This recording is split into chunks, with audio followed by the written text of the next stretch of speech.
You are now listening to the Here for the Truth podcast, hosted by Joel Rafidi and Yerasimos. Yo, what's up, everybody? Welcome back to the Here for the Truth podcast. I'm Joel Rafidi. I'm Yerasimos. Yerasimos is here. We're both here. I introduced myself this time, bro. Wow, bro. You are stepping up your game. It's impressive to see the evolution of Yerasimos. Now speaks for himself in the intro. Shit. So 97, Yerasimos finds his voice. That's Guys, it. we have the amazing Chance Garton in the house today, returning as a very early guest on our podcast. Some of you may be familiar with him and his work on his own podcast, Innerverse. Today, we are diving into his latest research around New Age Gnosticism and the simulation theory. Is it real? Is it a hoax? What's going on? We're going to chat to Chance and find out where the cookie crumbles in this regard. Many of you may know already how we feel and where we stand, but get ready for this conversation. Before we bring Chance on, very, very, very limited spots are remaining for round 4 of Rise Above the Herd, which launches November 29. This is a 8-week transformational journey specifically for truth seekers to really develop an authentic sense of selfhood, of self-esteem, so you can have a clear vision, know what you value, and simply move forward on the path of your most authentic self. Ultimately, that's what we're about, and to us, that's what being here for the truth does really mean. So if that's something that interests you, head to riseabovetheherd.co. Thanks for your support. Thanks for listening. Enjoy this episode. All right, everybody, welcome back. This is episode 97 of Here for the Truth podcast, and the incredible Chance Garton, host of the Innerverse Podcast, returns. He was one of our earliest guests. We had an awesome conversation back then, and I'm looking forward to this one again today. Chance, how you been, bro? So good, dude. I'm looking forward to this too. Just got off of Music and Sky Festival last month, where hung out with Yerasimos in real life and met Sophie and all kinds of other wonderful people. And since we last talked, it feels like years, and I don't even think it's been all that long. I mean, I've really been branching into the, rather than just the host guy, more of the researcher, bringing my own perspective, making connections that I'm not seeing made elsewhere. And that's a lot of fun. Since then, also been really taken off with the biofield tuning work that I do for clients. And we might have talked about that some last time, but now I've got a huge wealth of experience in waving tuning forks around in people's energy field and uncovering their secrets in a helpful way. And so, yeah, life is great. I'm full-time doing things that I feel called to do, that I love to do now. I actually, after we spoke last, I had a session with Joel, and that was really helpful. I don't know if you remember that, Joel. We want to I remember it very well, bro. Personal details of that, but there was a moment that was like, all right, this is what it is. What are you going to do? I remember it vividly, man. It was take the leap or don't take the leap, but this is what's available to you. And bro, like the evolution that I've witnessed, and especially like now, just having you here in front of me is incredible, man. Seriously. Yeah, well, I appreciate the reflection in that session, and people out there get a session with Joel. It's really good, hard-hitting, helpful, empowering. I remember it very well. That was a key.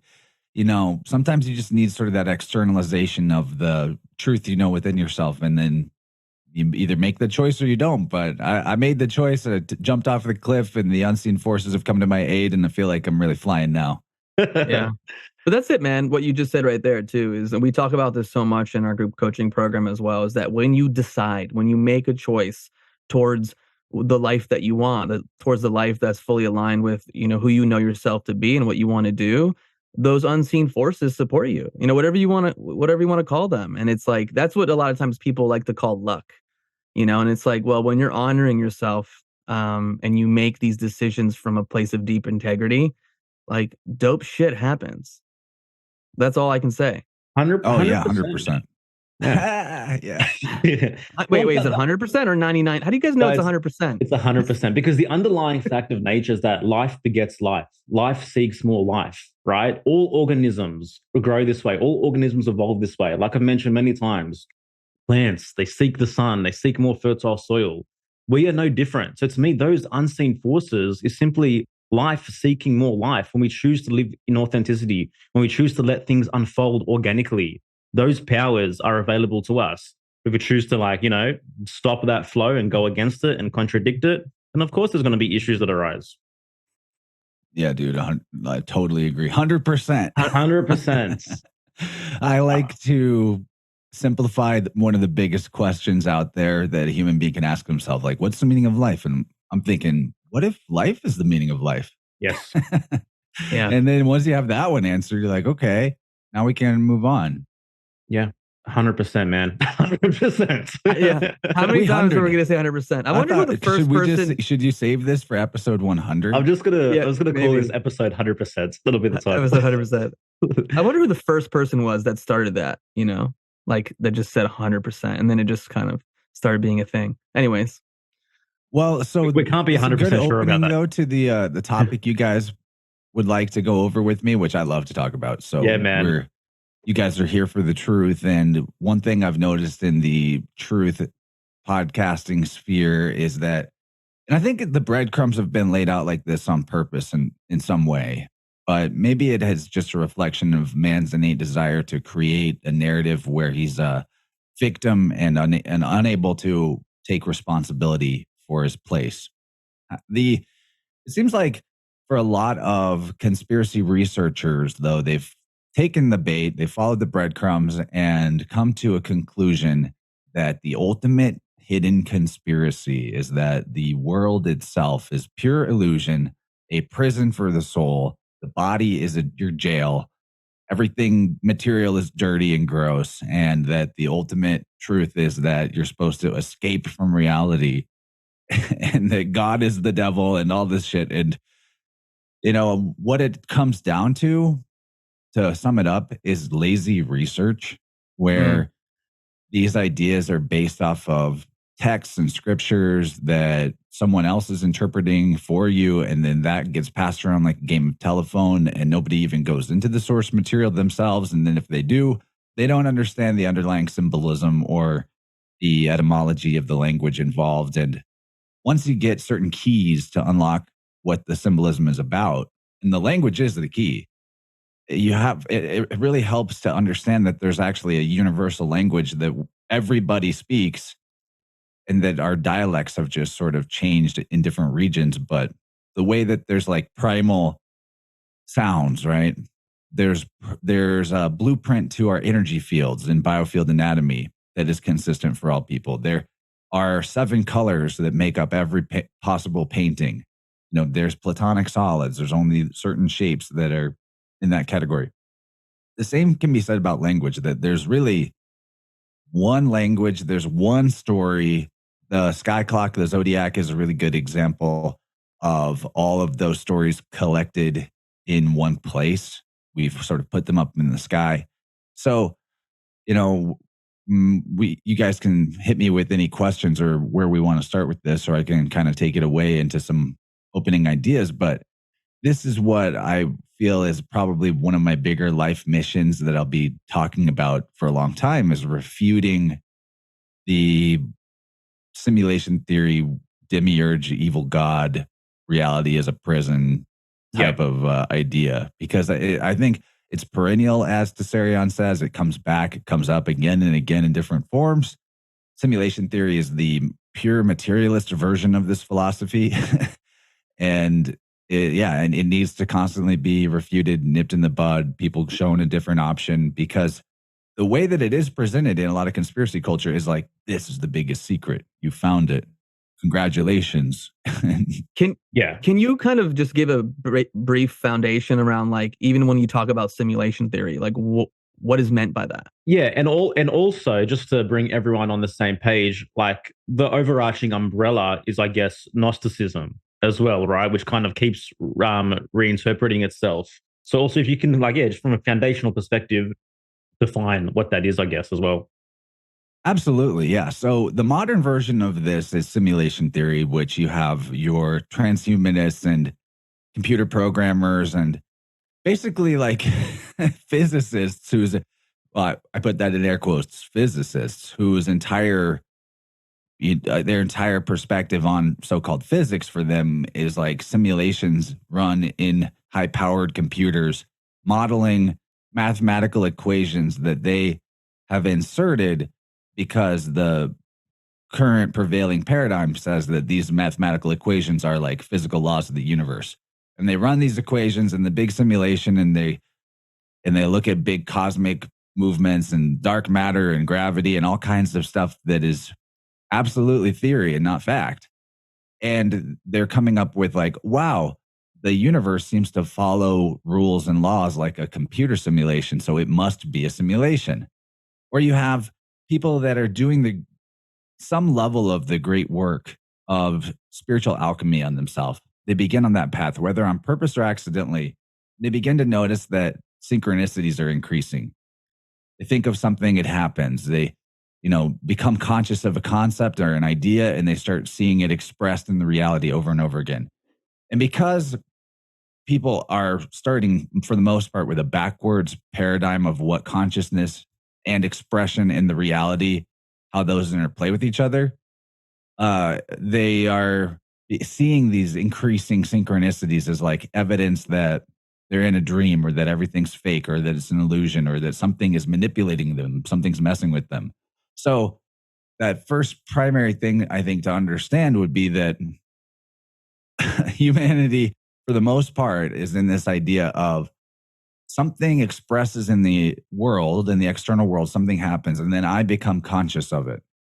But I think, and this comes from this is rhetoric that was explained very well by Neville Goddard, that it's the other way around. We become conscious of a thing, and then it expresses in the manifest universe. So getting that in the right order is helpful, because it's like, now we can, okay, what am I going to become? I can start to have more of a bit of a control, not control, but like intention over where things are going to go. Like we started out saying, the decision, I think this might have been before the recording, but maybe it wasn't during the recording. I don't know. The decision to do something, it informs like all these things happening that make that decision come true, or make that decision possible, right? So getting that in the right order is helpful. But to go back to this idea of Gnosticism, I don't want to trash Gnosticism fully, right? It's more like New Age Gnosticism, or it's tough because people are appropriating a word, and the ideas about ideas of the ideas of ancient groups of people. It's like I said, it's like a game of telephone. Someone's interpretation of someone's interpretation of some ancient group of people that we can't go and talk to, and most people aren't even looking at the original source material. So Gnosticism means, gnosis means like knowing, basically. It's kind of a similar word to science. So there's nothing wrong with the word. But, the scriptures that people are mostly referring to when they decide that the reality in this Gnostic label, that the reality is fake, created by an evil God, is coming from mostly the Nag Hammadi texts, which we can talk about more and break that down as we go. Like where do they come from? I have slides on it. I don't know if you guys are down for screen shares or not, or I can just kind of like go off of my slides a little bit. I'm down. You have I'm down too. Okay, cool. So if we're going to do that, if you guys have some response to the things I just laid out, please hit me with it, and then I might pull up some slides. No, I think what I really like that you're saying is this idea of language being hijacked, and that, we take this word, but what is the etymology of it? Where does it come from? And how there can be interpretations of interpretations of interpretations. So, it's a good thing to kind of talk about. Yeah, it is. It is. Yeah. So it's a misunderstanding of the doctrines that the ancients had and held of this universal religion that expressed itself in different parts of the world. And what I'm currently most interested in finding out, or one of the highest levels of interest for me, is like, what is the source? Who were the people that were taking this from one place of the world to another? The holy sailors, you might call them. So some books before we get started that I'll refer to or I'm inspired by recently. First of all, you guys should have this dude on, Dylan Secosio. Oh, you've been on Unslaved with him a couple of times, right? Yeah. I take a friend to work day. Yeah. So Dylan's writing this series of books called Spirit World, where the first one's really deep on astrotheology. The second one is really deep on the legal system and sorcery of the legal system, which Joel knows about. Had some experience now. Yeah, he's got some good experience with that. Book 3 is kind of an alchemical text that reveals a lot of deeper esoteric doctrines like of Pythagoreans and the Tetractys. And anyway, all of it is exploring language. The 4th book is what I'm holding up right here, A Godsacre for Winds of the Soul. The audiobooks of this Spirit World series, and for people just listening, world is spelled WHIRLED. So I produced and narrated the 3rd book in this series, and I'm almost done with the 4th one that I'm holding up right here. These are really great books because some of the other material that I might reference, Dylan has gone and come through old stuff. What I like about his work is that he doesn't reference anything older than or newer than 1850. He goes back to the OGs, people who had access to stuff that isn't really in circulation now. And the thing is that nowadays, like I mentioned with the truth community and Gnosticism and simulation theory and all these ideas, we live in a world where all the information about mythology is coming to us through search engines, not through libraries and old books or the ancient philosophers for the most part. And, you go to search a certain term, a certain name of a mythological character, and the first 10 results on the page are going to be like video games and TV shows that use that name for one of their characters. So our interpretation and understanding of like Zeus and Hercules are like literally the Disney version. Okay, so that is a problem if you're trying to get to the root of what this symbolism was originally for and what it originally referred to. Not to mention the fact that planets are currently named after names that originally meant different things, and the ancients had other names for the luminaries that we call planets.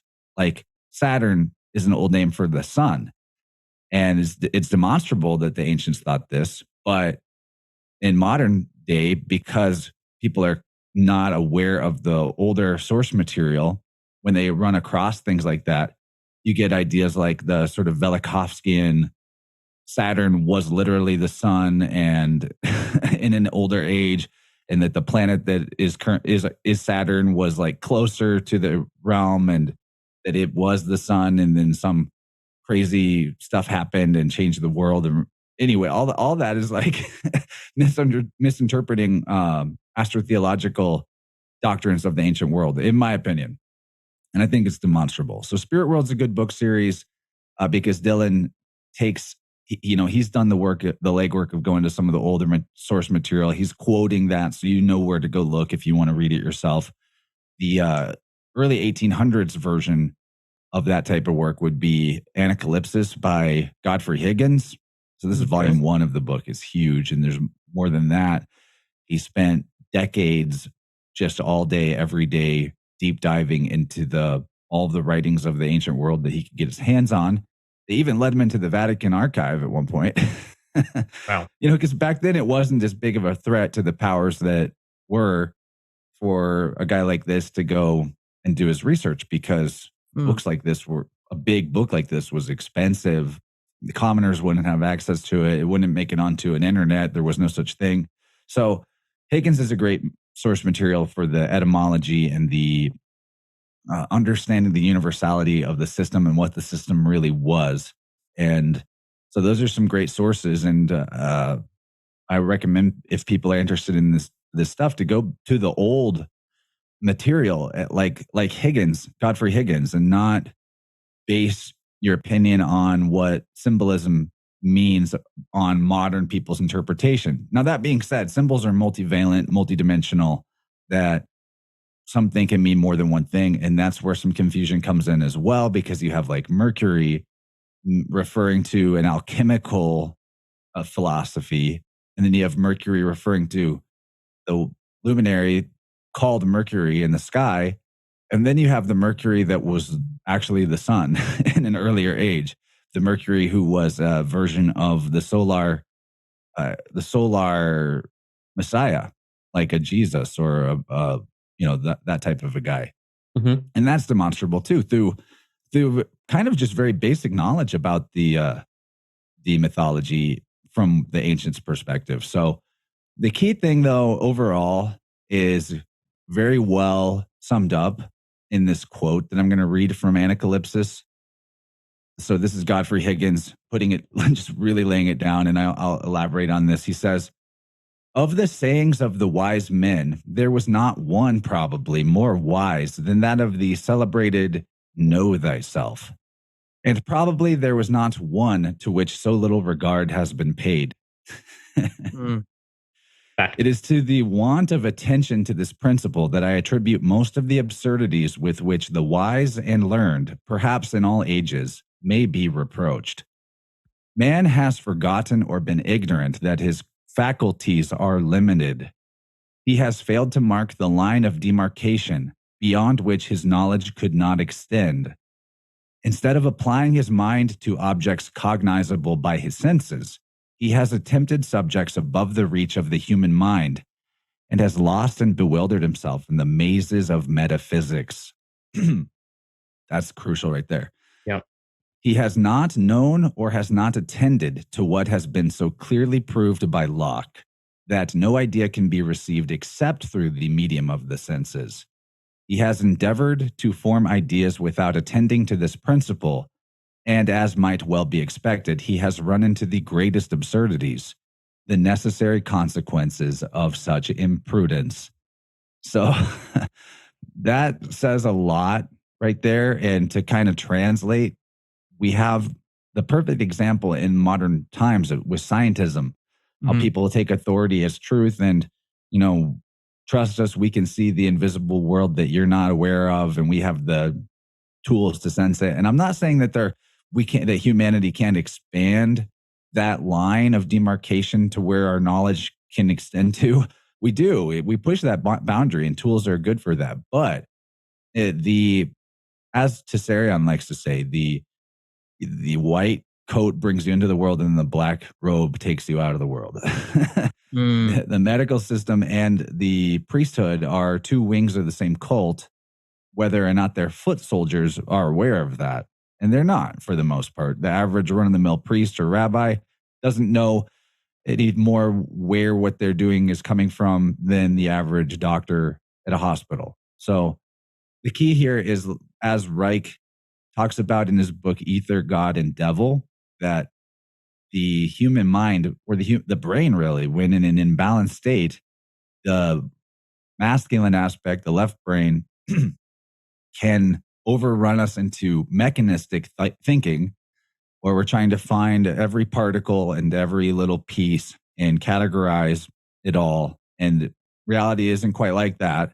And then the right brain imbalance takes us into the mysticism that is beyond the capacity of actually being provably true in the consensus reality.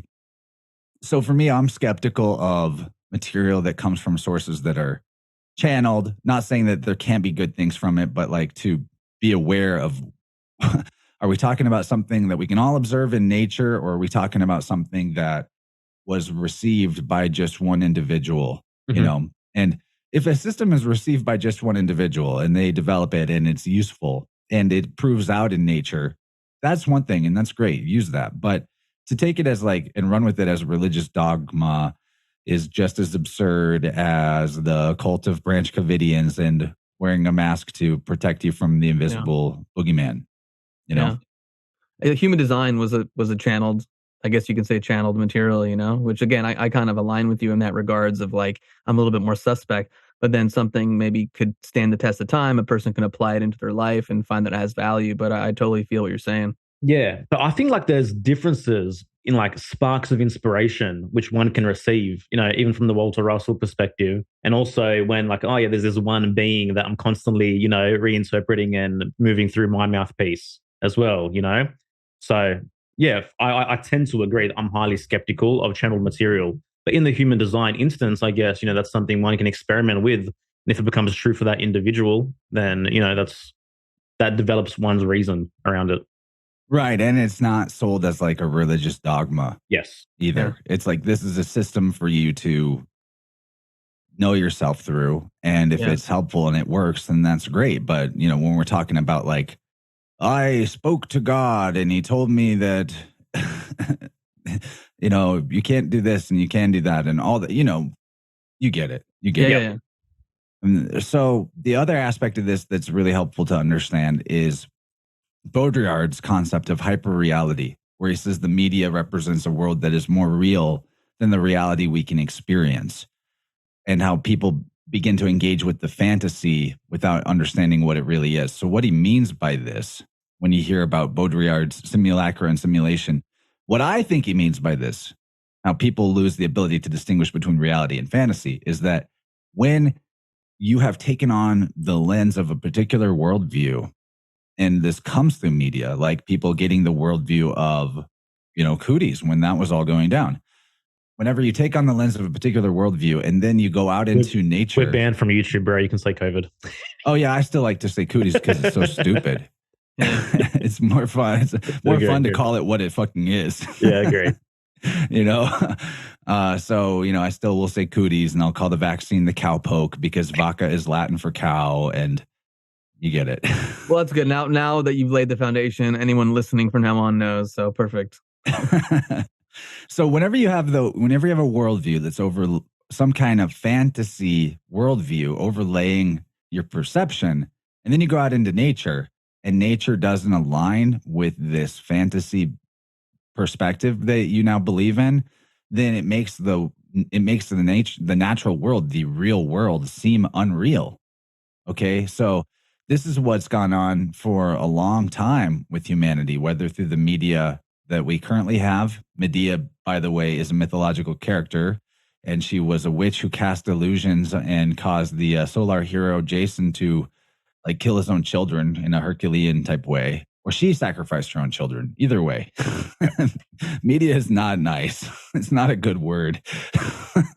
It's definitely encoding something. So basically, we have this happening with the simulation theory idea, with the New Age Gnosticism idea, that because their worldview is this fantasy, mysticism fantasy, or mechanism fantasy, depending on which side of the imbalance they're on, and for a lot of people, it's actually some of both, then if they ever even encounter the natural world, if they ever leave the house, something about it feels not right. Something about it feels fake to them in some way, and they avoid contact with it at all costs, actually. And so that's where a large degree of humanity is at. And that's why it's so easy to get people for people to choose to believe in a fallen world, a prison body, and an evil demiurge creator. Yeah. And you know what really piques my interest is what's taking place within the psyche of the individual that wants to seek fantasy as opposed to reality, right? Like, why have they come into such a dissonant relationship with themselves and nature where they seek reality through fantasy?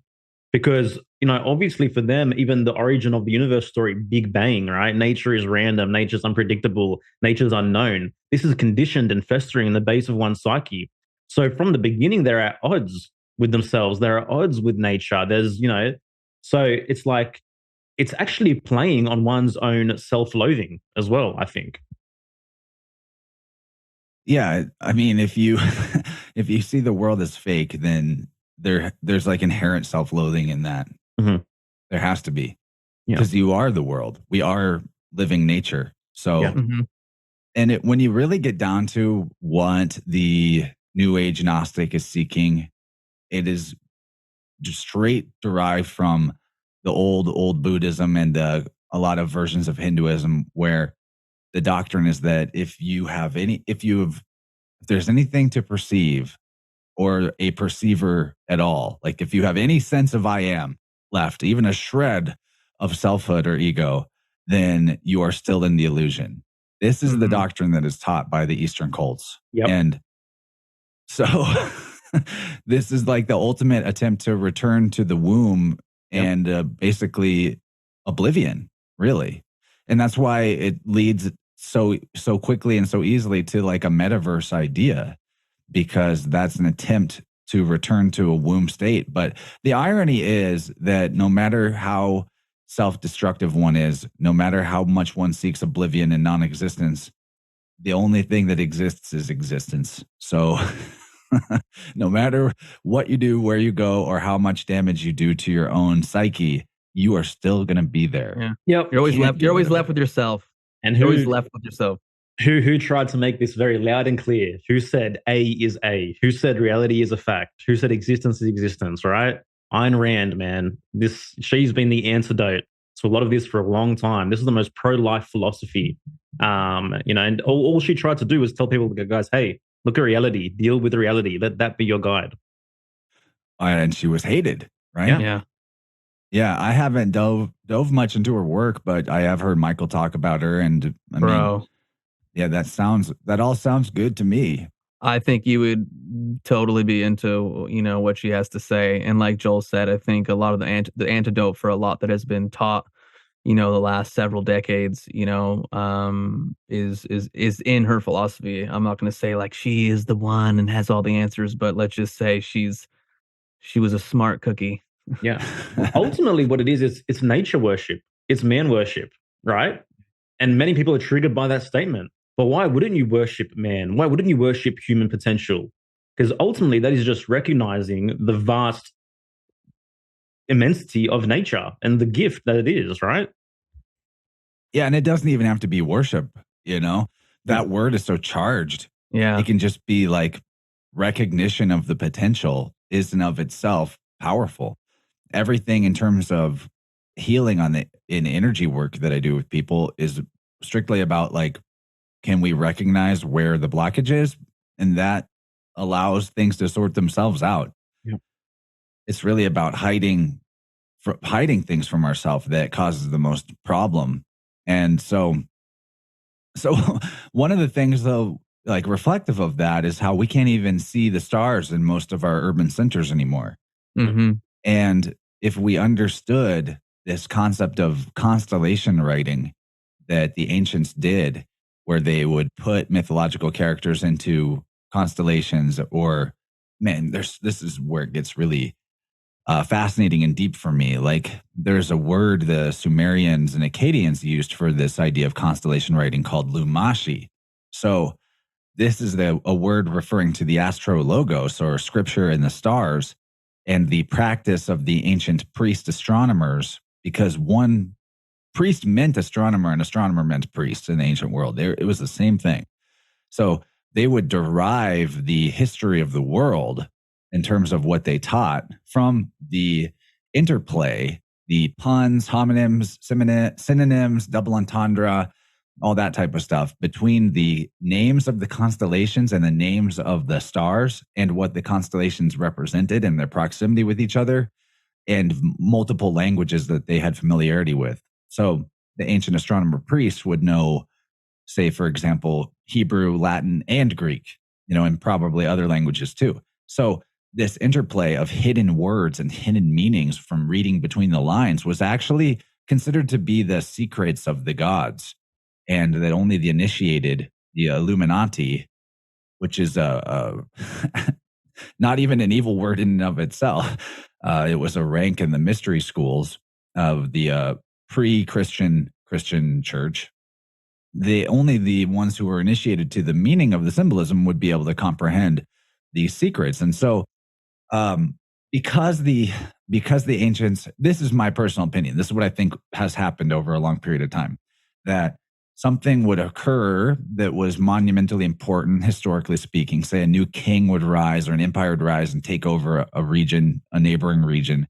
They would conquer the astronomers or the priests of that region. One of the first things they would do is take over the priests. And like even the name Homer, right, where we get the Iliad and all these epic poems, Homer means hostage. Wow.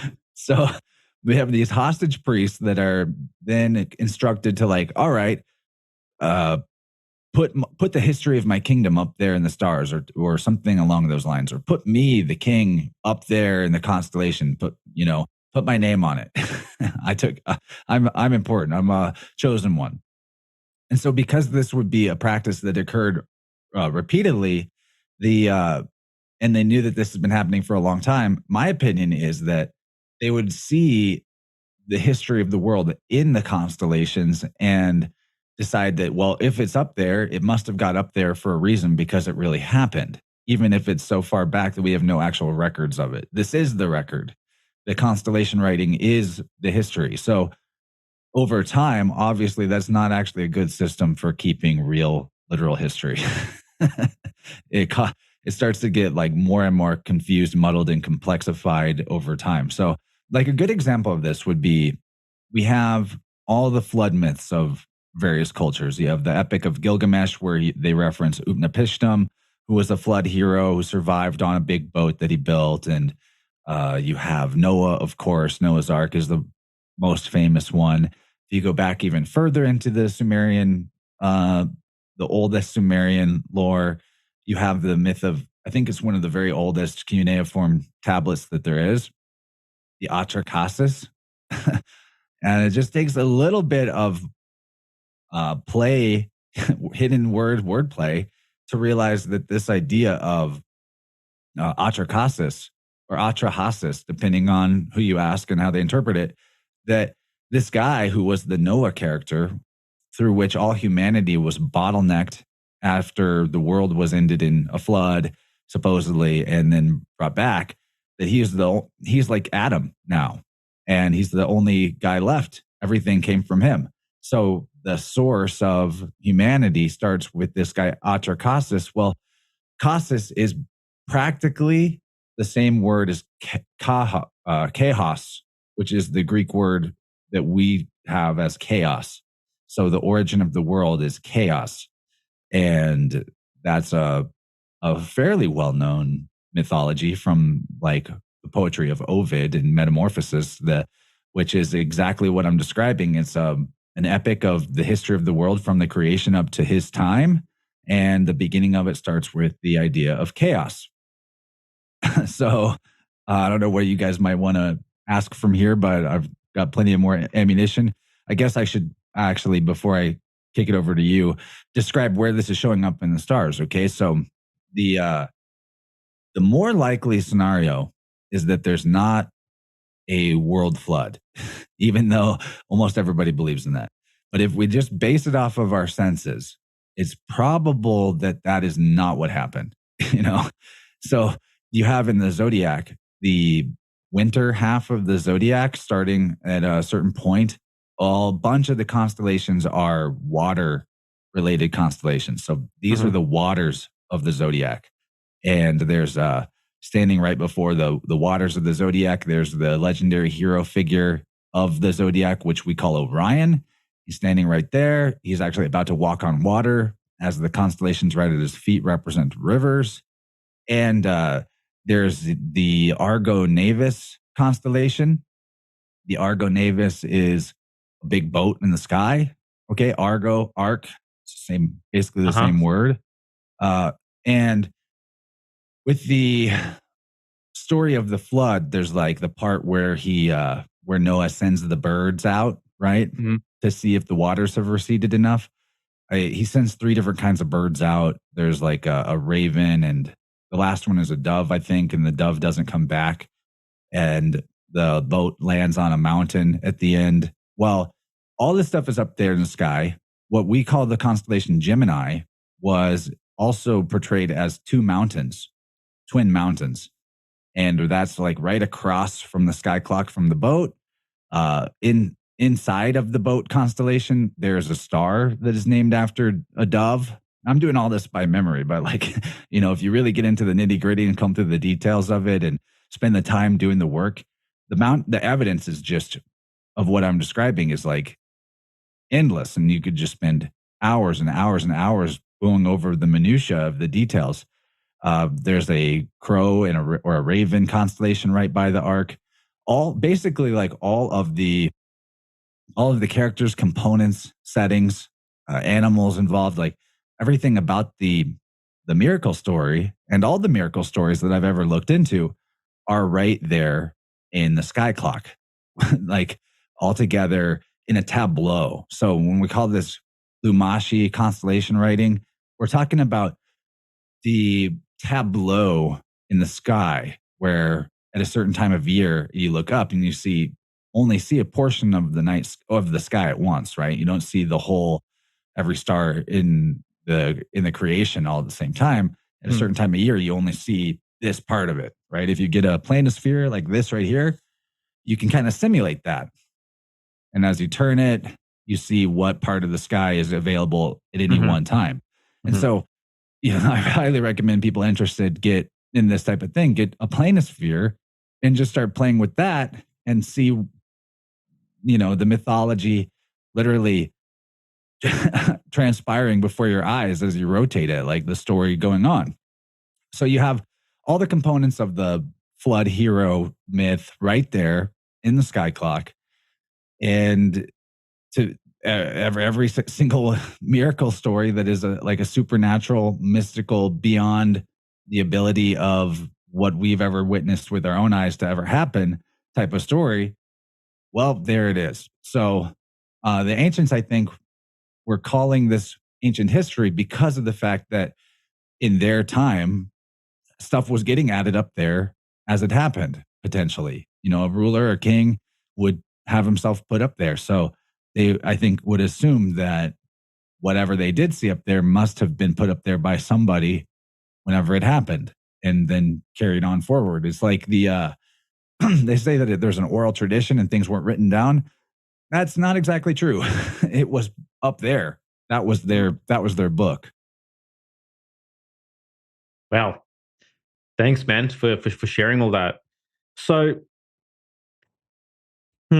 I guess my question is, so how do people, I guess, begin to discover true history? Because what we're saying here is that, people are building belief systems based upon mythology that's been distorted. So how does one begin to find the root and find the truth? Yeah, that's what my friend Dylan is really working on with his newer books. He just published one that I've only read the first chapter so far, but it's great. It's called The Holy Sailors. And so I won't say that he's like an authority or the expert. I don't believe in such ideas, but he has his particular strategy for figuring things out and what is or isn't knowable is to just like base the assumptions we make on real world physical artifacts that are still around, like inscriptions on walls and old architecture, and specifically too the remnants of in the language that connect things can't really be obscured or denied. So that's another part of it. So I would say overall, we have to maybe come to terms and accept that history, as it's been presented to us as an idea, as a study, it just isn't real. That they're kind of like get back into a present moment awareness of the past is a story and the future is a potential, and all that there is actually right now. And I think part of the reason why we've been culturally over so long made to believe in history and ancient history and the way it's presented is largely because of systems of rulership that needed to have some sort of authority derived from some kind of lineage and historicity that, at the end of the day, if we want to abrogate these middleman systems that are vampirically between us and every type of version of source that they call resources on the realm, then it starts with abrogating the authority that they derive from faked history. So, like we can look at writings from like Herodotus and say that that's valid history, or we can study astrotheology and realize that Herodotus is telling the same story of the solar hero and the mythology that becomes a character like Jesus over and over again. And it's like, at a certain point, we maybe just have to let that go and realize that we're not going to know things that are beyond the scope of our knowing. and that ancient history is one of those things. But if we can demonstrate that people have kept certain traditions, rituals, ceremonies, and artifacts within their language that point to a similar root, like the fact that there are that when the conquistadors came to Mexico, they found that the peoples that were living there were basically speaking Hebrew. That was their they didn't have a written language, but their language was basically no different than Hebrew. That tells you something, that maybe there was a world spanning seafaring civilization that was going all around the world. And that Hebrew itself is fascinating in the sense that the original 16 letters of that alphabet are the same as the original 16 letters of the Celtic alphabet. And not in a written sense. They had different writing and glyphs, but phonetically, like the order of the mouth sounds that we call letters, and the fact that there are 16 is also mirrored in the original 16 letters of the Greek alphabet, supposedly brought to Greece by Cadmus. So, that question's a tough one. Maybe later down the research line, I'll have a different answer. But mostly, I'm just I think we might have to let go of the idea of truly knowing, because things that are coming to us in the form of writing and texts, most of that is funneled through some kind of monastery at some point in history, and books were gathered and burned and then rewritten by the prevailing power. And even looking at some of the more ancient cultures of the world, like India, they have scriptures and texts going back theoretically thousands and thousands of years, but in their climate, they were rewriting their scrolls and scriptures every 10 years because the climate there caused the material that it was kept on to degrade. So to just sort of trust and believe that these record keepers weren't inserting things that fit their own agenda and the regime that they were assisting as they rewrote the histories every 10 years for hundreds of years, it's not likely that we've got the truth about history. And, when you think about it on just a philosophical level, I think that it's okay to accept that we can't know things that are a certain distance away in the time stream.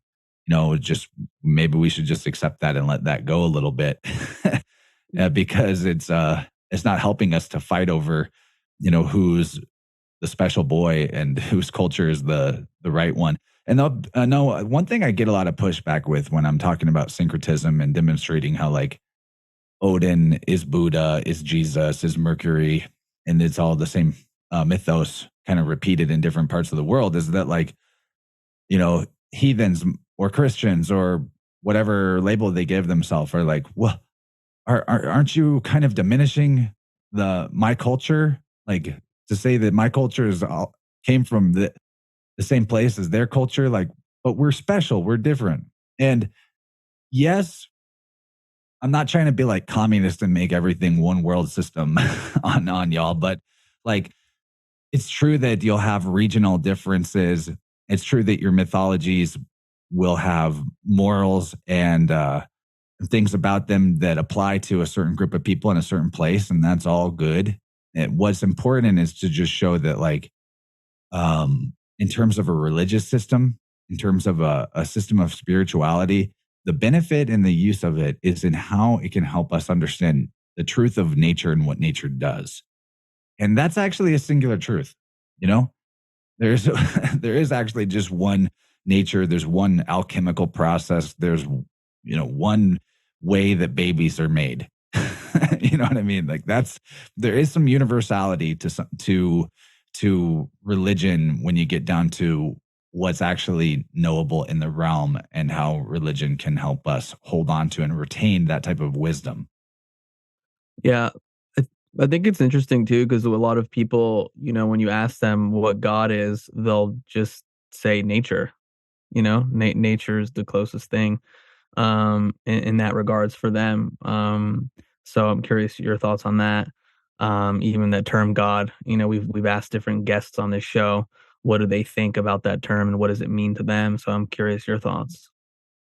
Sure. Yeah. I mean, to me, it seems evident that, maybe this is going beyond the capacity of our senses, but it seems evident that this is a created realm.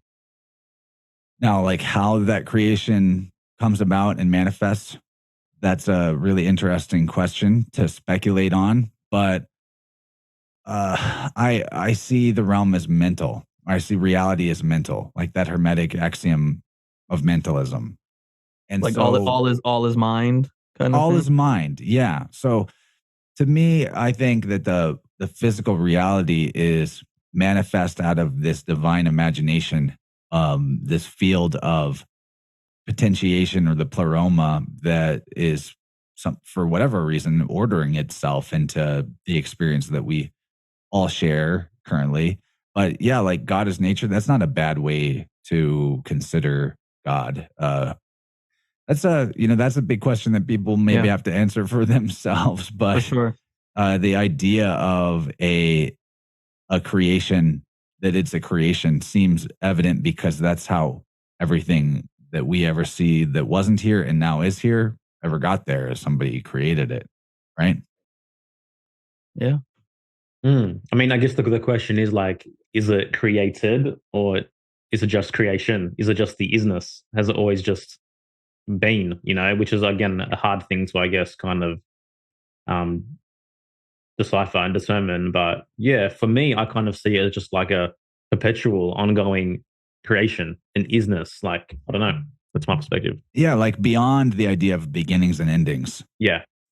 Yeah, and I think that was more of the ancient doctrine as well. When you look at Genesis 1:1, for example, we have the KJV version. Maybe not most, but a lot of people could quote that, right? In the beginning, God created the heavens and the earth. But the actual Hebrew, if you look at the actual Hebrew words for that verse and translate it in a more honest way, instead of in the beginning, the Hebrew is bar rashit, which means by wisdom or born of wisdom. So in the beginning is actually by wisdom. And then the next word is Elohim, which most people currently know as the word Elohim, but it's actually Elohim.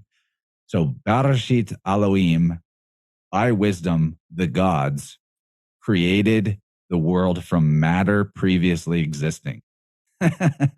That's what the actual honest translation of Genesis 1:1 would be, from matter previously existing. So I think that the eternality of matter is a more sound doctrine, because whenever we look at the evidence of our senses, we can see that nothing is ever actually created out ex nihilo, right?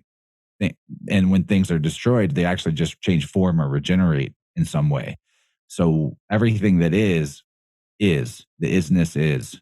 And I think that that's a more sound doctrine. I think that whole like in the beginning idea actually causes like kind of a schisming, problematic cut in the timeline of someone's own sense of eternality. Mm-hmm. Yeah, I like what you said before too, because I wanted to ask you, like, what are your thoughts on with this whole idea of interpretations, ideas about ideas? Like, how does that play out in the Bible? So I liked how you started, or you at least spoke about that, because I'm so curious. There's different translations, and even people who talk about the Lord's Prayer, like there's different translations on that and what that means, and it has such different relevance to the person. Yeah, and when you look at the book of Genesis, it looks more like it's multiple traditions cobbled together into one book. I mean, Genesis chapter 1 is a creation story, and then chapter 2 is a creation story. The first creation story is that God creates Adam and Eve together, and then the second creation story is God creating Eve out of Adam's rib, right? And then to go back to the Nag Hammadi scriptures are what a lot of the modern New Age Gnosticism is based off of. And it's problematic because it came out of I can't remember the exact year. I might have it written. What you're saying, when it was discovered? When it was supposedly discovered, right? When it was put out into the public. And was it the 40s? I don't know. It was in the 40s. I won't say the exact year, but it was like the same year the CIA was created. So interesting. A lot going on then. But what's fascinating is like the most popular translation of this text was prepared by UNESCO, which is a United Nations. Wow. Yeah, that seems problematic to me. Anyway, Nag Hammadi. So in 1945. We can look at that word, Nag Hammadi, and just break down some things out of the language as a demonstration for what like having some of the keys of language can help you do to decipher things. So Nagas in Hindu is serpents, and Nachash in Hebrew is serpents. So right there, you can see a link between the Old Vedic and the or Sanskrit or Sanskrit, as the Indians call it. We're given Sanskrit as the word, but they say Sanskrit because it's the writing of the sun, Sanskrit. So Nagas and Nachash, basically the same word, it's no different. So Nag, serpents or watchers, and then Hammadi. So Ham or Ham is the word for black or darkness. So that's the same root as where we get Kemet, alchemy. Ethiopia is a word that is from the Greek Ethiops, which means of a burnt complexion or blackened. So, that's also interesting because we have a country called Ethiopia now that's in Africa. But when you go back in time, you find that there's like multiple Ethiopias, and they're just talking about a place where dark-skinned people live. Mm-hmm. And India is Ethiopia, I think provably so. If people had followed the same research trail I have, they would probably think that. So Nag, Ham, which is black or darkness, and then Mad. Mad is the same root as madre, mother, or dame, dame. That's mother. But also notice how Adam has dam in it, right? If you put Adam backwards, it's Mada. So, and Adam, there's all kinds of interesting links between Adam and the solar hero, especially in the form of Saturn or Kronos, who had names like Adamu, Adamus, Adonis. Even the Hebrews call God Adonai. They're referring to Adam, the idea of Adam, the Adam Kadmon. This is the creator, demiurge character. And we should talk about the Trinity in a little bit, because this is one of the main doctrines that's the universal thing. So anyway, you have in Adam, you have the D and the K are letters that can interchange between languages a lot. And this is part of the trick, is like knowing what letters interchange between languages will help you figure out words that are actually kind of referring to the same thing. Like one that a lot of people would be familiar with is L to R switch between languages. Happens all the time. W switches with M in when you go from Sanskrit to Latin. There's a lot of things like that if you get some familiarity with, can help you kind of play around with the letters. And then the fact that we see this in modern times all the time, that people speaking the same language will put a different emphasis or even a whole different sound on certain vowels. Like, it really struck me when I heard a New Zealander one time say omega, and they said umiga. And I was like, oh, okay. So we have the same exact spelling and completely different vowels in terms of the sound. So vowels can kind of just be interchanged willy-nilly when you get down to it. That's how I feel in my conversations with Joel on a regular basis. We're speaking English, but we both just sound differently. I don't know what it is. So, like, to go back to Nag Hammadi, to just like what that phrase breaks down to, then would be the serpent, the black serpent mothers, basically, or makers, because if D and K interchange as they can, then Madi is really no different than make. Madi, make. We have a very similar word. So we're talking about makers. And why would the mother being the maker, that gets us into the Trinity idea. But one of the key crucial things in the Eastern doctrines that became the Occidental Western doctrines is the idea of wisdom being the origin of everything. Wisdom. So that's evident actually in Genesis 1:1 in the Hebrew, because it says Barashit, which means by wisdom, not in the beginning. And we're probably all pretty familiar, if we have any knowledge of mythology, of goddesses of wisdom in the ancient world. It's kind of a thing, right?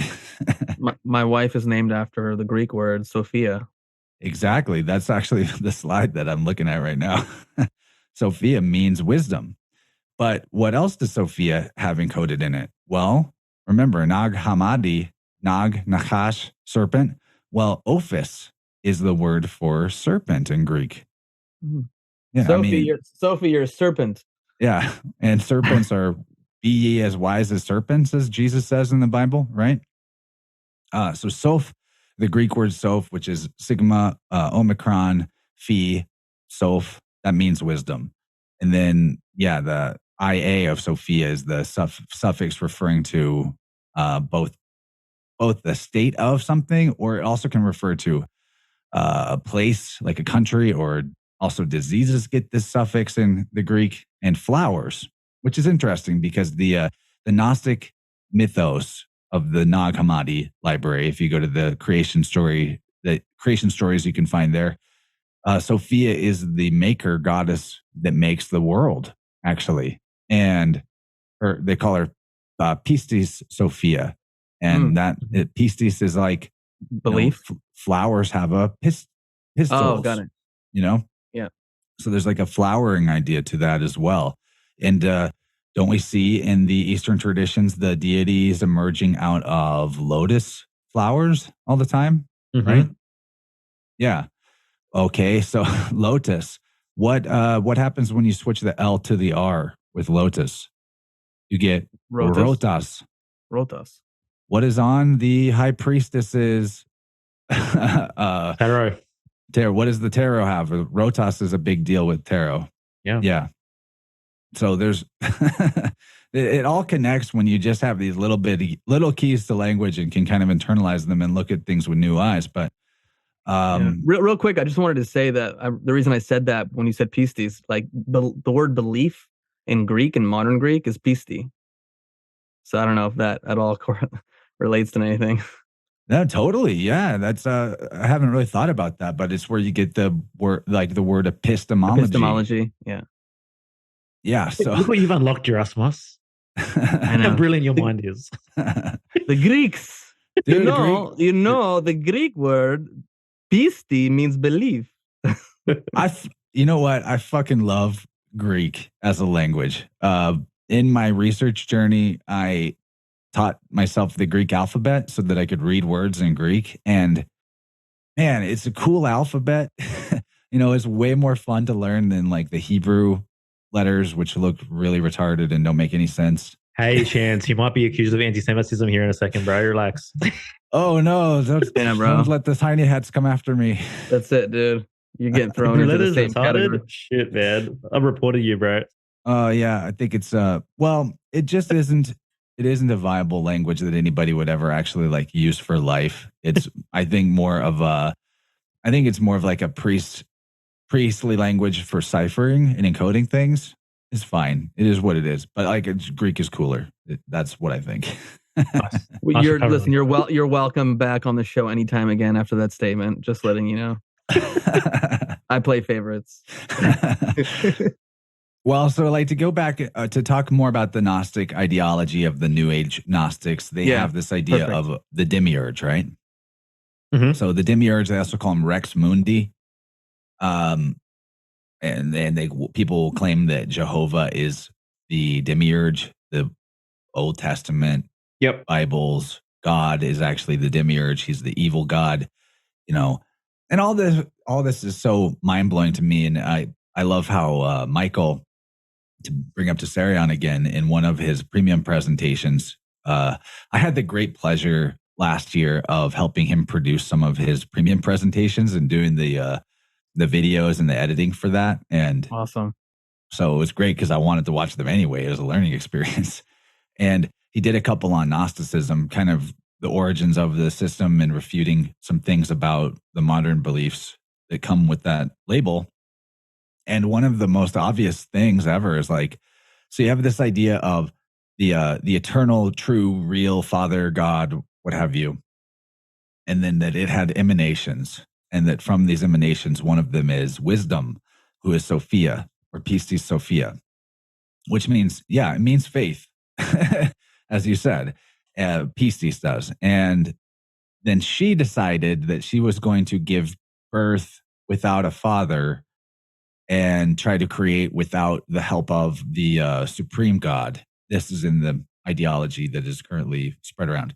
And that this was an abortion, and that being Yaldabaoth, or the Demiurge, or Rex Mundi, is the one who created the world that we inhabit, and that he was like somehow evil and bad because she created him without the big daddy.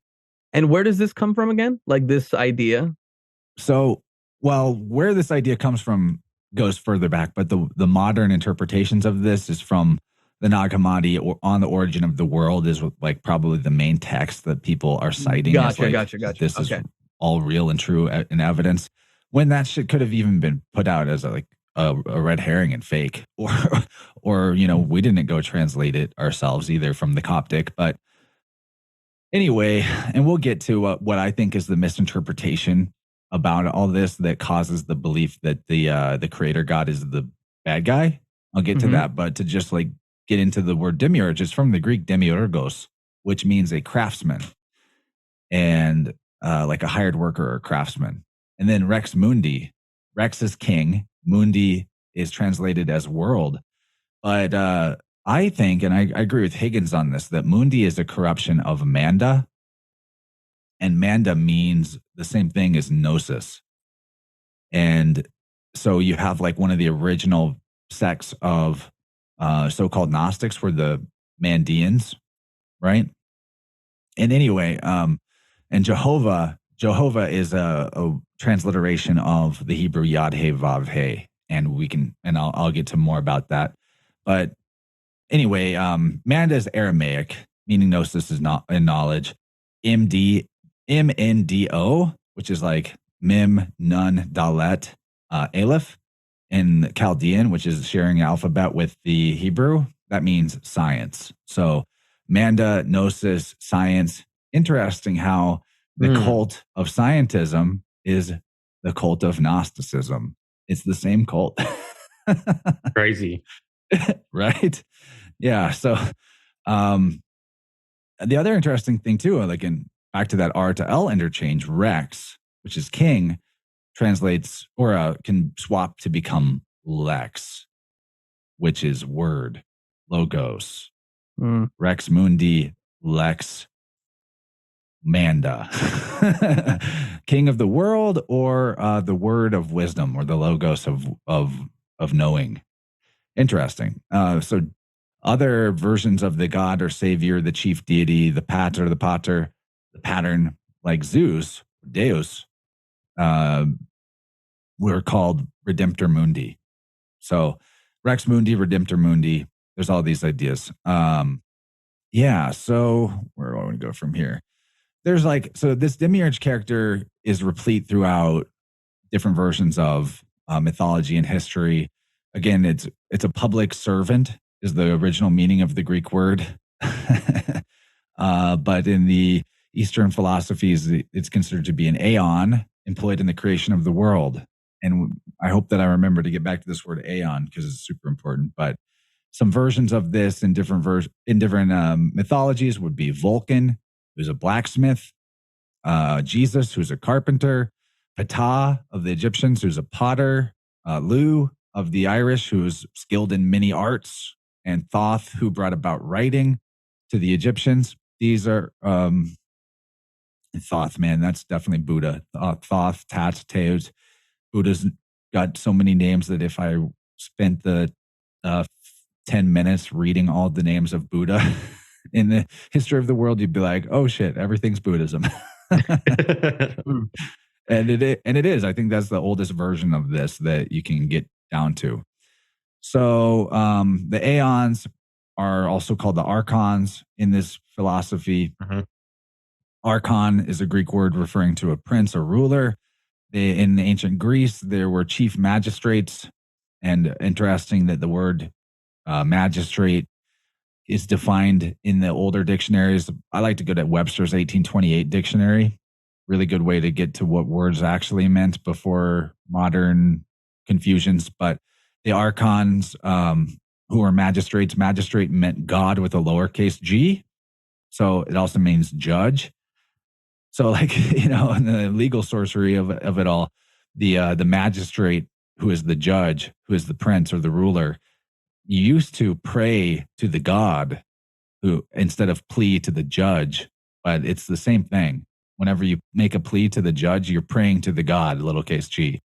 The Greeks had 9 archons, 9 chief magistrates. Sounds a lot like our 9 judge Supreme Court, right? Wow. Yeah. So, hey, bro, just curious, is the word woman in that dictionary that you're referencing, or the Webster's 1828? Yeah. Well, that's a great question. Can I just look it up real quick? I'm being sarcastic, man, but sure, go for it. I know you're being man, like, sarcastic, but he's also, I think, curious, unless it says like an adult female. I'm curious what it says. The female of the human race grown to adult years. Sounds good. Okay. Similar. Well, I just laughed because the other day I actually looked up matriarchy in that dictionary, and it doesn't exist. There is no word for matriarchy in 1828. Interesting. I just looked up to like have a copy of the Webster's 1828 dictionary on hand as like a hard copy. Right. Yeah, that would probably be expensive, but there's just $30, $39. Really? Yeah, I'm on Amazon. for that for Christmas, man. On Amazon. I would love a physical copy. All right. All right. I'm curious because we've spoken a lot about what I guess Gnosticism is, how it presents itself, simulation theory, etc. But how does an individual in today's day who goes down these rabbit holes and adopts this philosophy, right? What effects would it have on them in terms of their actions, in terms of their output, in terms of their relationship with themselves, with their bodies, and with life? Why is this so sinister? That's a really good question. Basically, though, the simplest answer is that if you believe that the world is a false prison, punishment, loosh farm, that's a word they use for it. They say that, we're all just here to be looshed by higher beings. Then you've given yourself the ultimate victim posture. Yeah. I mean, that's the problem. And as soon as you take on that position, you're that much more willing to play victim to all kinds of things. And also, I think that if your belief is that you need to escape the world, and so like, how do you do that? Go into a cave and do ascetic practices until, it actually becomes selfish in an unhelpful way, in my opinion. Yeah. Real quickly, because on that subject, I'm curious because a lot of people yearn to escape from this world, whether it's ascetic practices, going in a cave and meditating, or taking a certain substance. And I'm curious how that plays into that as well, since we've seen this growth of the trend of people thinking plant medicine is the panacea for all their life's issues. And I'm curious your thoughts on that. Yeah, that's complicated, because I have had a relationship with plant medicines that really helped me in the way I used the intention I used it for.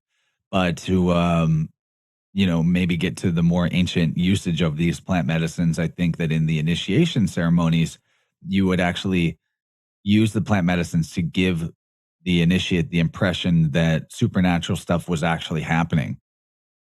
It makes the mind very pliable and impressionable. And I think that is probably why it's being pharmaceuticalized, because it maybe is a logical next step to more programmable humans, possibly. But it's a tough question because it's a tool, and I don't think any tool is inherently good or bad. It's not the ultimate panacea, but in the right context and usage can be a liberating experience. Like that's my relationship with like psilocybin was one of really helpful medicine for integrating some shadow and experiencing the energies that I had been closed off to being able to perceive. But then that wasn't the end of the road. It was like, opening some windows in my consciousness so that I could tell that there was like an energetic field that I was a part of that was beyond what I was currently able to sense. And then doing the work with like Qigong was the main thing to get more sensitive on the natural and to be able to do that without any kind of help and increase my level of consciousness or sensitivity to energy from there.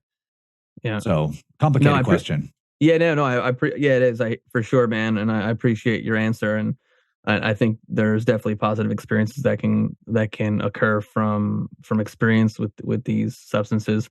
I brought it up only because I'd shared something earlier on Instagram.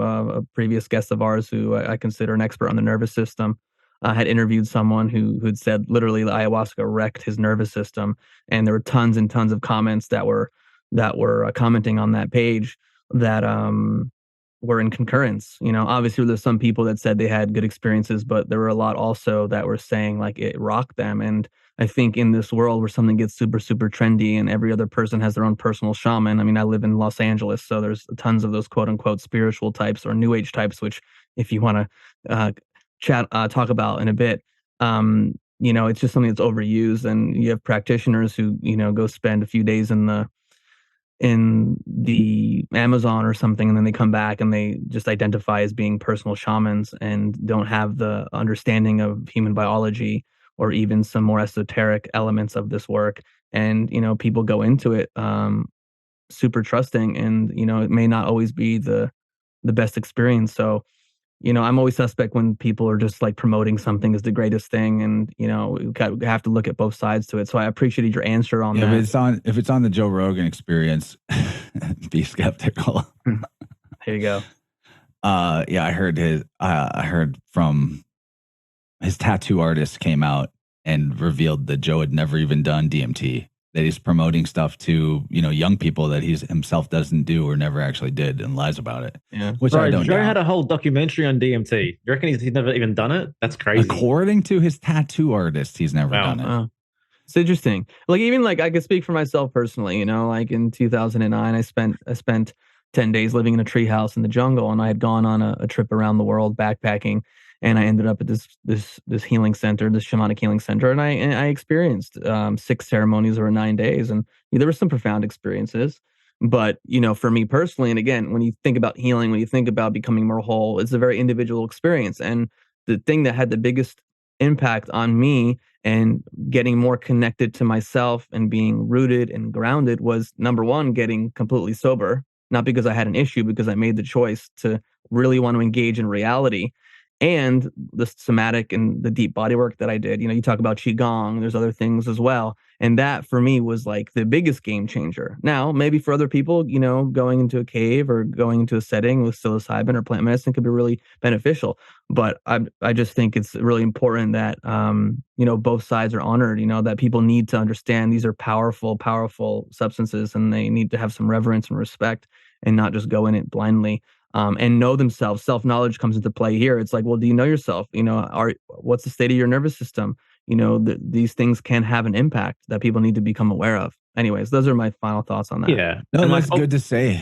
I want to point out what you made me realize in this conversation about, is the world I'm coming at it from like the absolutely not, is the world a energy harvesting prison loosh factory. But I'm saying that the world isn't inherently that. It's not designed for that. That's not what it is on the highest truth of the world. But in the world, there are energy harvesting, looshing operations, bad, witchcrafty shaman, like false shamans that will actually set up energetic cords and tethers to people that came to them in a vulnerable state and like actually harvest energy and do weird shit. I've seen some shit when I was on psychedelics in places. So like, I know that there's maybe something to that, but now in this realm of energy and the sort of beyond the physical, we're now talking about subjective experiences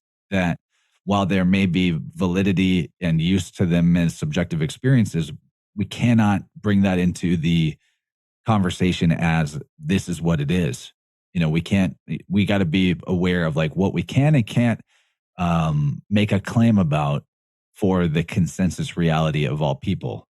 We have subjective experiences, and then we have like the actual consensus reality where knowledge can come to us through our senses in a shared way that we can all verify.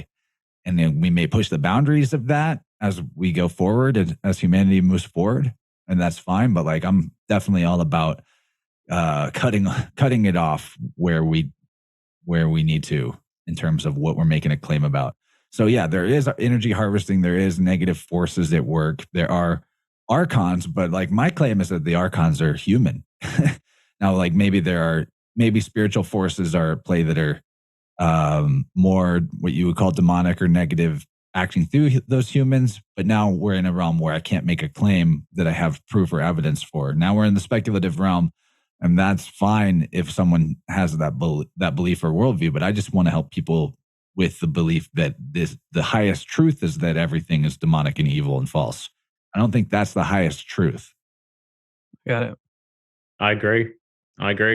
And just back on the plant medicine topic quickly, like intention matters, right? Anything can be abused. But what's the intentionality versus if it's being used habitually? Because obviously, you know, I've had incredible experiences. I've never gone anything hardcore. You know, I've smoked some weed in my day, and I have a pretty good relationship with it. That's something that I don't abuse. It's something when my body kind of knows I'm ready for. I'll get some insight with, and that's it. That is what it is. So I think there is definitely benefits to this, but again, what's the intention? And that's with all things, anything that you do. That's what matters, right? What's your relationship with it?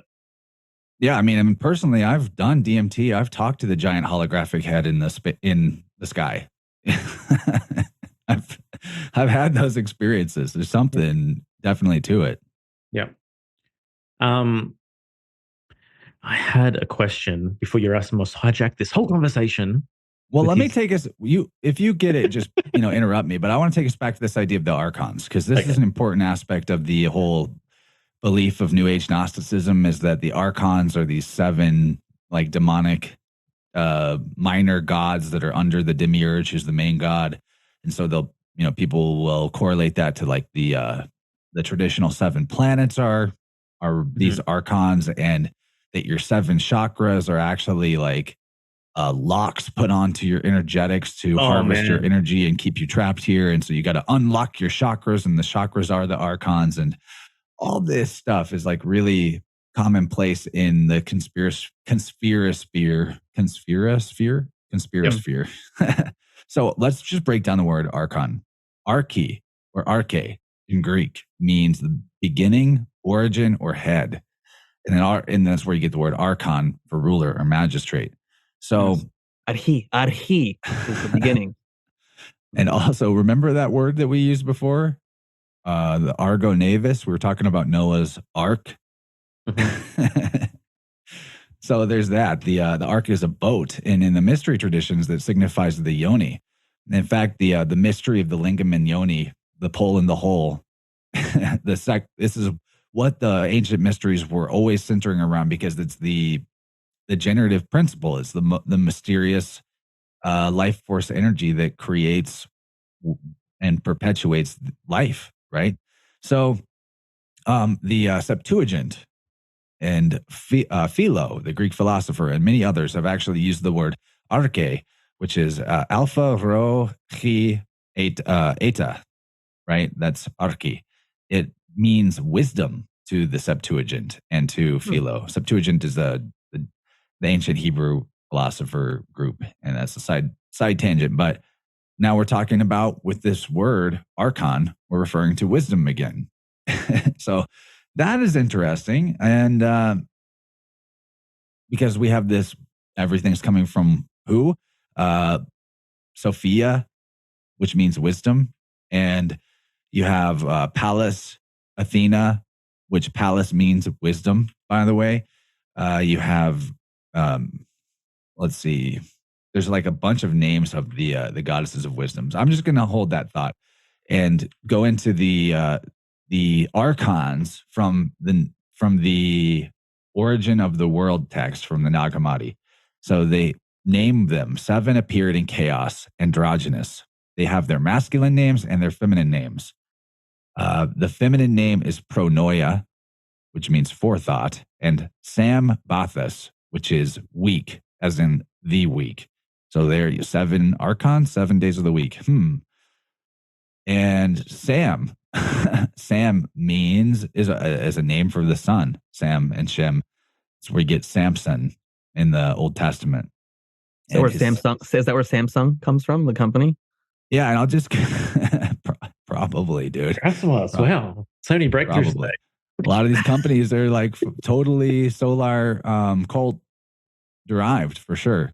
So just like to name a couple of them as they're given in this text without reading all this is like you have Sabaoth, which you have Adonaeos. So Adonai, there's your Adam character. You have Elios. Well, that's Helios without the H in front of it. Sun. Yeah. You have Oreos. Or is also a name for the sun. We know what Oreos are. Oreo cookies? Oreos. Yeah. You have Astapheos. Aster, talking about stars here. And then that's actually the masculine name for Sophia is Astapheos, according to this. So none of this, I'm not making any claims about this being like true or accurate doctrine. This is just this is the text that people's New Age Gnosticism is derived from that they themselves never read. You know? So I think what you like, even just this conversation, because, you know, I think we're getting heavy into some research stuff and etymology and language and symbolism and in a different way than we have maybe on other shows. And it just is such proof when we live in a modern world now where people listen, like they get a headline and they're just out there spouting off the headline as the truth because it showed up on their Instagram feed or their Facebook feed. And it's like, look at this level of research, you know, to really get to the bottom of things, to explore. And it's like, you know, it's a process, man. Like you can't just sit here and be like, oh yeah, whatever. I just have my job 9 to 5 and then I go home and I watch the news for an hour, 30 minutes and be like, everybody, this is what's going on in the world, and this is what history is all about. It's just ridiculous to me. So I just appreciate this level of research that. Yeah, but I mean, to bring it full circle again, to me, that's a symptom of Gnosticism, the refusal to go deep, right? The thing that everything's hopeless, everything's worthless anyway. I'm Gnostic. Yeah. I already know. Exactly. Trust the science. Yeah. And plus, just looking for someone else that knows, looking for some other source that has the information, someone else that I can just fully put all my trust in to believe that they have all the answers, they have all the truth. And as long as I'm following them on Instagram, then I'm going to be okay because I know the truth as well. Like, it's ridiculous. Yeah, man. And honestly, like, I appreciate the compliment on the depth of research. It's not special, though. Like, I'm not a special boy. I went and read some of the source material. You know, like I went and read On the Origin of the World from the Nag Hammadi text and had some keys to decipher it from previous research into language and etymology. But like, you know, I started the journey in terms of where I'm at and the perspective that I'm looking at things in like 2020. So it's not like it's some huge life consuming struggle to actually get these keys. Like, that's why I really like the Spirit World books that I brought up, why I always promote Dylan's work, because he has done this work for a lot longer and he refines it down into the keys that are the quickest things to internalize, so that when you look at any of the mythology or any of the scriptures for yourself, now you can see the pattern, because it's all about the patterns. And once you see the patterns, then things reveal themselves to you. Yeah, I think that's also why we're obviously all three of us have been influenced and have great respect for Michael Tazarian. You know, you're looking at decades of research and doing a lot of the books and reading obscure books that he probably found who knows where and did a lot of work. And you know, you get to read some of his stuff or study some of his or listen to a podcast and go, oh wow, okay, I can really get an understanding from someone who has done deeper work. Because, you know, do I want to do that level of depth of work in that specific area? Maybe that's not for me. You know, there's other things that I put more of my focus on. But again, this is why it's amazing to have some scholars that, you know, go deep into these areas. Yeah. And the truth is, Chance, you say it's not special, but compared to the standard that we're up against, it is special, man. Like, that's just the reality. Most people are getting bite-sized everything, you know? So They don't. Yeah, Most long people do not form is give a hard shit for about people the to sit through, like 3-hour podcasts that I do a lot. Yeah, and most people don't care about the etymology of a word. Like they don't. And I'm sitting here saying I'm fascinated by this, but I haven't done in this area, like what you're talking about. This subject is not like my wheelhouse, and yet I'm fascinated by it.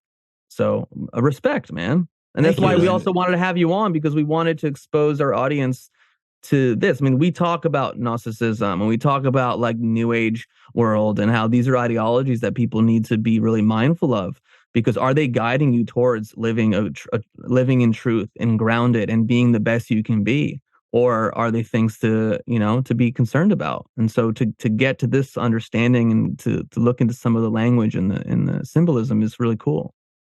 yeah, and actually the ancient doctrines themselves aren't even the problem. It is the modern interpretation headline soundbite version that people are taking and running with. And I think it's promoted on purpose because it's helpful for, Yeah. it's very helpful for the master slave dynamic. For the Yeah. masters, if the slaves believe that they're slaved out to an evil god, then of course they're going to accept the slavery from the human archons, right?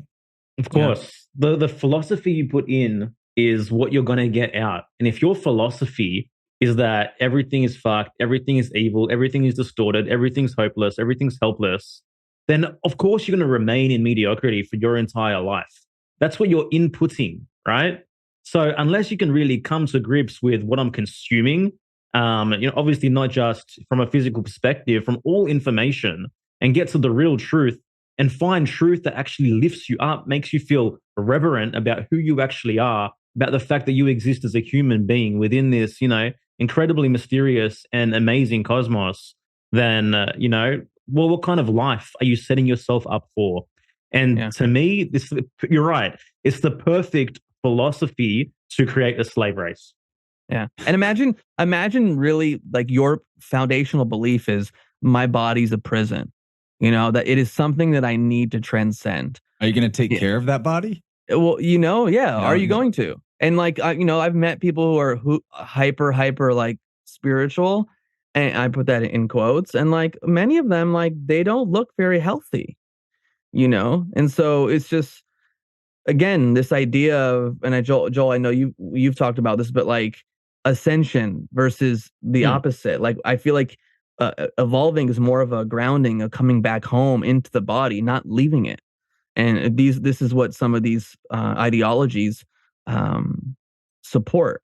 And I'm being someone who's a body worker, being someone who is in the somatic world, and I mentioned it earlier, like doing this kind of work, really coming back home into myself, into my body, understanding the subtleties of sensation, how that connects to my emotional life, my behavior. That shit was game changing, man. That's like Jedi training. I really believe that. Instead of like not even knowing your body, not even understanding your biology. This is why I'm such an advocate of German New Medicine, is like to really understand nature, the truth of your biology, really, on why these adaptations happen and what happens to body healing is so important. And it's so empowering, and it really brings you to a place of self-responsibility like no other. Instead of being at the mercy of the scientists, I put that in quote, and scientism and these doctors that have been indoctrinated in ways that don't support health at the highest levels. The highest wisdom is the body. Yeah. The body is as an image of the cosmos, as a fractal of the whole. It actually contains the entirety of all information of the whole. So the only thing keeping us from these deep levels of intuitive knowing of actual gnosis, that's what actual gnosis is, when it just wells up within you and you know it, is that humans are lacking the language to communicate with their body. So I'll give a little example. So I do biofield tuning. I have this biofield anatomy, which is a map of the energy field of the body and where different types of energies, when they're stuck, what kind of emotional situations can arise from it. And this is a language that lets me communicate with my body and communicate with other people's bodies in a very amazingly deep way, with intuition can come through that is just mind-blowing, to the point where like I can wave tuning forks around in my living room, and somebody in Australia who's on a Zoom call with me, I can tell them, you've had painful issues with your ankles your whole life, haven't you? And they'll say, I've broke my left ankle 3 times and my right ankle 2 times in my life. And they never told me that up front. Or like my mom yesterday, she was like complaining a bit and expressing a lot of frustration over my great uncle, her uncle, who is like way senile. I mean, he's sweet and he's funny, but he's like frustratingly out of his mind, and she's the one main person who helps him. She's expressing this story about him doing some crazy stuff. And she's like very energetically frustrated. I can feel it. And I'm like, how's your lower back? And she's like, it's killing me today. I'm like, yeah, the energy of frustration is like, I can feel the energy of frustration, and I know where it lives in your biofield, and I know how it correlates to your body. And I could just pick up that it's hurting her back. Or another person who's versed in a different language of the body can just look at how your posture is being held, and, the balance of how far forward your head is on your spine, and like different things like that. And they can tell you things about yourself. Or someone can read the irises of your eyeballs and tell you how your organs are functioning. There's a bazillion different languages that we can learn to access the knowing and wisdom contained within the body that is the fractal microcosm of the all. And so it's like really crucial to learn at least one of these languages, because it can totally transform your life. When I get hurt or I get an illness now, I can point to the external situation or the difficulty I'm having with another person or whatever, and go, oh, I am hurt because I'm not fully dealing with this situation. And when I make that connection, it actually allows me to more deeply feel and express and thus release the emotion. I might be kind of pissed off, but when I realize that, oh, it's actually causing me to get hurt, I might actually even feel the sadness come out. I even get a little choked up, might actually have the real emotional release that was necessary the whole time. And being able to connect the dots of the external world situation to the energetics in the body is what unlocks that for me. Otherwise, I might have just gone on and left the tension in there and not dealt with it for another 10 years. Yeah. But you know what the thing is, man? Do you think someone who's lived, 30 years of hedonism, casted all these shadows for themselves, do you think they're going to be interested in getting to know the body, in looking at the body, in really understanding themselves on a deep level? Or is the little shiny light that says, nah, man, everything's fucked. You can escape. Here's the key. Don't worry about it. It's not your fault. Don't go into the light. The light is a trap. But how attractive would that seem to the individual who's developed so much shame from a life of inauthenticity that something can just say, drop it all, forget the past, forget the future, forget everything. Drop the ego. Drop the ego, right? It's like, okay, perfect. Now I'm just going to morph into, shave my head, wear the yellow robe, and just morph from, the corporate type to the monk, whatever it might be. We see it so often. So it takes work to actually get to the point of reverence for self, of reverence for the body. Because at the end of the day, you have to face the lies within yourself. You have to face the illusion within yourself. But if you have a doctrine that says, nah, everything's an illusion, there's no point discovering it, then of course, that's why people take this on. That's why they wear the cloak. Yeah, buddy. And, it's also about the choice. Somebody that had 30 years of hedonism, and then today they decide, I'm going to actually step into the light here, the progress and the rapidity of transformation that they can make. I think there's even a quickening to that as more of us across the fractal are doing this work ourselves. Someone else can step into the neurological pathways that we've been mining and digging out in the collective consciousness and catch up to where we're at a lot faster than us who were digging the tunnel up to that point. It's kind of like the 100 monkey effect. I remember seeing girls hula hooping at festivals 10 years ago, and they were pretty good at it. And then years later, a girl would pick up a hula hoop for the first time, and within a month she'd be as good as the best who'd been doing it for years. There's something about that. So in a way, us doing the work, especially those of us who've embodied our wholeness and have done so much to continue the purification process for our body. At a point, once you've really integrated your own personal stuff and you're using what you've got, you're like actually doing work on the fractal. That's why the healing process never ends. Even once you find wholeness, you can keep purifying, keep balancing. And it's like it's like universal at a certain point. It's pretty amazing. Yeah. And about another thing I want to throw out there that just popped in my head that's kind of fascinating is the New Age Gnosticism doctrine. Part of it that gets spread around is how after you die, the white light, you go into the tunnel of light and you see dead grandma or Jesus or Buddha. And those are actually aliens who are impersonating grandma to get you to go into the light. And the light is actually a trap to force you. They made me reincarnate. They made me live again. They made me have a life. Yeah. How dare they? And now my soul's been recycled back into the Lush prison is what they believe. So they're literally like, part of the dogma is like, and it's one of those unprovable things, of course. So they get a pass on it is like, oh yeah, the fact that there's white light when people have near-death experiences in a tunnel, it's proof of everything we're saying and that it's all a trap and a trick. And so don't go into the light, avoid the light, hide from the light. Yeah, well, what else? Where else can you hide from the light? In the womb. It's like a super hyper feminized in a negative sense, imbalanced feminization overall. Like a lot of these guys, that are preaching this stuff, if they would maybe just go to the gym, get to the point where they're actually attractive to females, they might have a completely different perspective about the world they're in. Yeah. It's body hating. So anyway, like this not going into the light is fascinating because in the biofield, there's the root chakra energy off to the left side, like around the left hip and past it. It carries the signature when there's stuck energy there of both laziness or indolence and also not wanting to be seen, wanting to hide from the world. So they kind of go hand in hand. Like someone might not be lazy on purpose, but they're afraid of the light. They're afraid of being seen.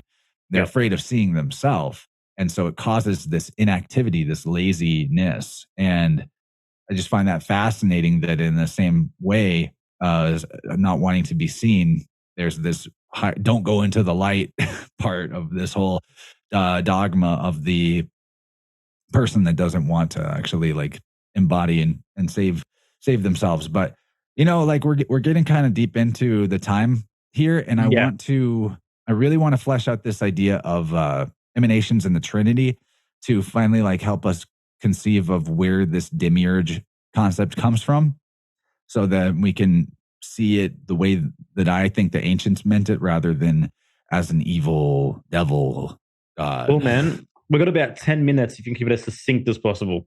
Yeah, I think I can do this. So basically, the idea of emanations in the Trinity is an ancient Oriental doctrine that is replete throughout all the different spiritual systems of the world.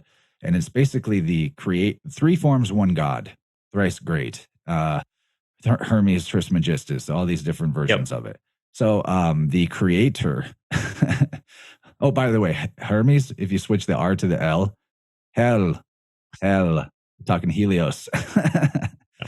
Anyway, the three forms of one God, the emanations, is basically the idea that there's the eternal, self-existing beingness itself of nature, and that it emanates three, or a trinity, three persons in one. So that's the creator, the destroyer, and the savior. And the sun is an emblem of this as it goes through spring, summer, and winter. It follows this trinity pattern. In Hinduism, you have Brahma, Shiva, Vishnu. By the way, Vishnu, V and F interchange between Latin and Sanskrit. So Vishnu, like your Jesus fish. Or Dagon, Dag. Dag backwards is Gad. And Hebrew goes right to left, or right to left instead of left to right. So that you can also reverse things and get a lot of information out of that. You have Adam and his emanations, three sons, Abel, Cain, and Seth.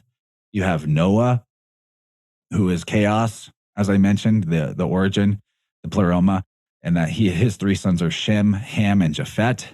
Jehovah has the Father, Holy Ghost, the Son.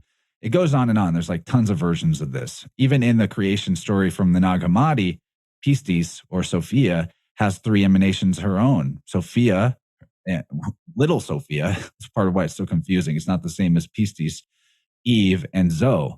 And Pistis even sounds like Pisces, or like a Vesica Pisces, or which is also practically the same word as where we get the the whatchamacallit, the Vishnu, Jesus fish. Pisces, right? Right, exactly. Yeah. And so the Vesica Pisces is an important concept too, because this is, I think, where the idea of the Trinity is kind of originating. So you have the pattern, which is a circle, and that's the Father, the Pater.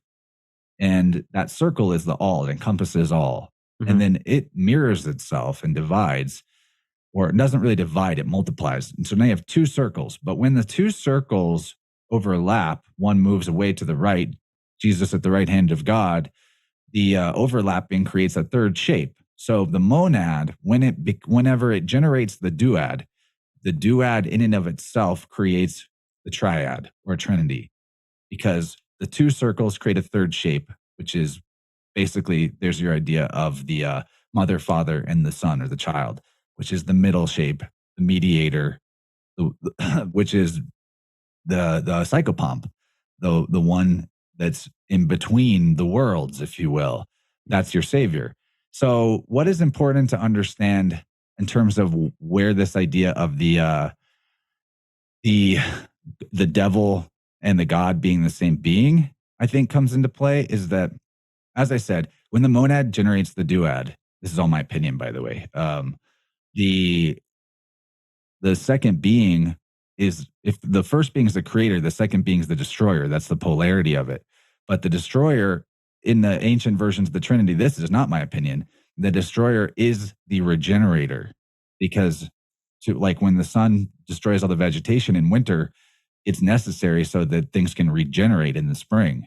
So in the confusion of the ancient doctrines and the idolatry of concepts that were meant to be more philosophical, people have confused this idea of the destroyer and made it its own entity. Interestingly, that it came about the same time that the calendar switched from being a 3-season calendar to a 4. I find that interesting that the Trinity split off the destroyer from the regenerator and it became its own being. And well, it even brings to mind for me fungus, right, which is always present in nature at the scene of death and decay, but is also the regenerative force. Yeah, exactly. So I'll try to move through this a little quickly, but it's important to understand that the three persons of the Trinity are one person. That's key. So the creator, destroyer, regenerator, preserver, savior. So let's go to the most ancient version of this, the Tetragrammaton, or as Pythagoras called it, the Tetractys, Yod He Vav He in Hebrew, transliterated by most people as JHVH or YHVH. Yep. But Hebrew letters, especially the ones that make vowel sounds, can actually transliterate to different letters, multiple possibilities. So JHVH, Jehovah, Yod He Vav He, could also transliterate to IEVE, Yev. Also can transliterate to Yov. So anyway, Yod He Vav He is Jehovah and Eve. It's the same word. In fact, Bacchus, one of the versions of the creator deity, the mediator, if you will, the Son of God, was also worshipped in some areas as a snake called Eve. So I'm going to read you straight out of this is the divine androgyne, by the way, the hermaphrodite. Okay, so the mediator is male and female because it's between the mother and the father. Mm-hmm. So this is straight from the Nag Hammadi, Origin of the World. Now, Eve is the first virgin, the one who without a husband bore her first offspring. It is she who served as her own midwife. For this reason, she is held to have said, "It is I who am the part of my mother, and it is I who am the mother. It is I who am the wife. It is I who am the virgin. It is I who am pregnant. It is also I who am the midwife. It is I who am the one that comforts pains of travail. It is my husband who bore me, and it is I who am his mother. And it is he who is my father and my Lord. And it is he who is my force. What he desires, he says with reason. I am in the process of becoming, yet I have borne a man as Lord. So why I read this is just to help people understand and portray that this idea of the destroyer that was created by Sophia, who is later in the text actually just Eve. So it's very confusing if you don't understand that we're talking about three persons of one Trinity and they just have different multiple names. The creator, the demiurge, the craftsman is the mother, because when the monad splits into the duad, the second circle contains the shape that is the mediator, the vesica piscis, the yoni, the portal. Just like a mother, when she's pregnant, her son is inside of her, a part of her. So the duad is both the mother, Mary, mother of God, right? They worship Mary as God. Yeah. Mary is the name of Jesus' mother. Maya is the name of Buddha's mother. Maya is the name of Mercury's mother. Maya is the name of the illusion, according to the Brahmins. Yeah. That is the physical world. So the last thing that I want to say in closing, because I know we're coming up to the end here, is that it's my personal opinion that the first circle, the pleroma, the monad, is actually the entire night sky or day sky, the whole sky itself. That's the father, the sky father, Uranos, Anu, which is a word that means year, but in the Sumerian is the name of the All-Father. And then the sun is the emblem of the mediator, like the sun sun is the emblem or symbol or chariot that the mediator, the creator, the demiurge rides in as it travels throughout the whole night sky. And anyway, we'll stop there, but I could go on about this stuff forever. The important thing to understand is just that the idea of the destroyer is, in my opinion, or the devil, is a separation and an idolatry of the idea of the Trinity, separating the destroyer from the regenerator, and not understanding that they're all aspects of being, that nature operates in this cycle that we call the Trinity. And then it does it in every, this Trinity is part of every structure of life and physicality in the manifest realm. Cool, man. Dude, first of all, thank you for sharing all this. One thing I do want to highlight, though, is that I love you spoke about the Trinity, and pretty much every one of our podcasts is a Trinity. When you think about Joel, myself, and you right now, and there's a single Trinity that goes on. So I like that. Maybe that's why our podcast is popular. 3 is a magic number. It's the first thing that gives form and stability. Well, yeah, man. The Tao Te Ching, right?